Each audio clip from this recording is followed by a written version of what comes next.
Nous, on a commencé à travailler ce projet-là du rapatriement l'année passée. Je vous dirais, au mois de juin, on a eu cette idée. On a appelé du monde. On a appelé Pierre Fortin. Le lucide Pierre Fortin, j'en ai presque des frissons en vous disant ça, n'est-ce pas? Et donc, Pierre Fortin. Michel Bédard. Michel Bédard est l'ex-actuaire en chef du régime d'assurance-emploi au fédéral, grand commis de l'État au fédéral, actuaire en chef pendant 13 ans, de 1990 à 2003. D'autres personnes aussi qui viennent s'asseoir avec nous. On débute une réflexion. Cette réflexion-là mène éventuellement à publier cet argumentaire, ce document jaune que vous avez ici, au printemps, au mois d'avril, et à planifier cette tournée qu'on est en train de faire. C'est ce qu'on fait. Mais à partir du moment qu'on lève le doigt, l'année passée, avec cette idée du rapatriement, bien sûr, c'est normal, ça fait partie du débat démocratique, on entend des objections. On nous dit, par exemple, mais là, votre question, votre affaire, c'est partisan. C'est un projet de péquiste. Ça ne marche pas, c'est pas bon. Ah non. Que voulez-vous? Non. Non, c'est pas ça. Nous, on s'engage là-dedans. C'est un projet de société. C'est pas le projet d'un seul parti. On n'arrivera nulle part, puis on le sait très bien. Si on ne va pas chercher une majorité, sinon quelque chose de consensuel parmi la classe politique québécoise. Donc, on s'engage là-dedans avec l'esprit ouvert. L'esprit ouvert, l'esprit du Front commun, l'esprit qui sait qu'on peut respecter les différences, qu'on peut respecter les différentes sensibilités. Puis qu'effectivement, on n'arrivera nulle part si on ne va pas chercher l'assentiment de forte majorité au sein de la classe politique. Il y a de la job à faire. Puis que ce projet-là aussi soit porté par la population. Alors, voilà. C'est pour ça qu'on a eu des rencontres non seulement avec le Parti québécois, mais avec la Coalition Avenir Québec. On a fait ça. On est allé s'asseoir avec les gens de la Coalition Avenir Québec. Et à 2 reprises. Et avec Québec solidaire. Et là, on a demandé des rencontres à l'époque avec les libéraux. On ne les a pas eues. Ils étaient au gouvernement, ils sont dans l'opposition. Peut-être daigneront-ils maintenant. Nous le souhaitons. D'autant plus que les candidats à la chefferie du Parti libéral du Québec semblent, c'est ce que j'ai lu en tout cas, se revendiquer de l'héritage nationaliste de Claude Ryan. C'est bien, c'est très bien. Parce que là, voilà, je vous sors.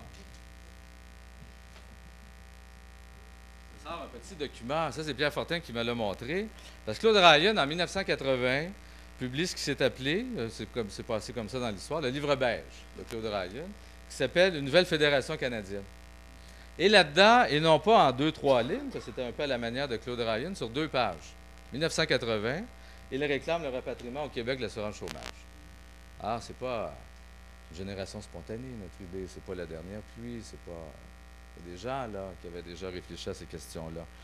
Non, c'est pas un projet partisan, c'est un projet de société. De la même façon qu'on s'est donné l'assurance parentale, puis l'assurance médicaments, puis etc., on a trouvé nos points d'équilibre dans la société à l'intérieur de la classe politique. Ça va être la même chose pour l'assurance chômage. Il y en a d'autres qui ont soulevé d'autres sortes d'obstacles. L'obstacle constitutionnel, on disait, ah ben voilà, c'est une chimère. C'est une chimère. Je l'aime bien le mot chimère. Et l'obstacle constitutionnel. Alors, on a dit, bon, écoutez, oui, c'est vrai, c'est un pouvoir exclusif. Ils l'ont pris en 1940, Mackenzie King, Godbout, machin, etc. Que fait-on? Alors, on est allé consulter l'un des constitutionnalistes les plus réputés au Canada, il s'appelle Henri Brun. Il dit, Monsieur Brun, peut-on? Peut-on? Alors, M. Brun a fait des recherches, a étudié la question, nous est revenu, nous a soumis un avis juridique, je l'ai ici. Il dit, écoutez, idéalement, ça prendrait un amendement constitutionnel parce que c'est ça qui viendrait bétonner l'ensemble du rapatriement de l'assurance chômage. Mais ce n'est pas nécessaire. On peut passer à côté. Ça s'appelle un accord administratif, une entente administrative. Parce que si vous avez 2 gouvernements qui s'entendent, 2 gouvernements responsables, Ottawa, Québec, etc., ils s'entendent, blabla, un accord administratif, vous pouvez, nous pouvons rapatrier. Et là, pendant la campagne électorale cet été, le 27 août, j'apprends à connaître quelqu'un que je ne connaissais pas, dont je n'avais jamais entendu parler, il s'appelle Tom Flanagan. Alors, M. Flanagan est le grand architecte, le grand stratège des victoires conservatrices à Ottawa de Stephen Harper, le think tank de Stephen Harper. Il écrit un texte, publie un texte sous sa signature dans Globe and Mail le 27 août. Il dit en anglais, je ne me souviens plus des mots exacts, mais ça veut dire à peu près ça. Le Québec veut rapatrier l'assurance chômage. Il n'y en a pas de problème. Why not? Why not? Il explique ses arguments, les arguments qui sont censés. Franchement, comme me disait quelqu'un, on ne choisit pas ses alliés. Je ne sais pas si c'est un allié, mais en tout cas, lui, il avait des arguments. Mais surtout, il aborde la question constitutionnelle.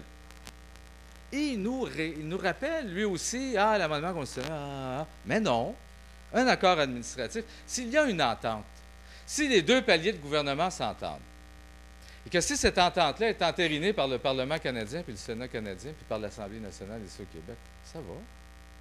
Nous pouvons rapatrier ici et mettre en place notre propre régime d'assurance chômage. Alors, l'obstacle constitutionnel, on entend moins parler.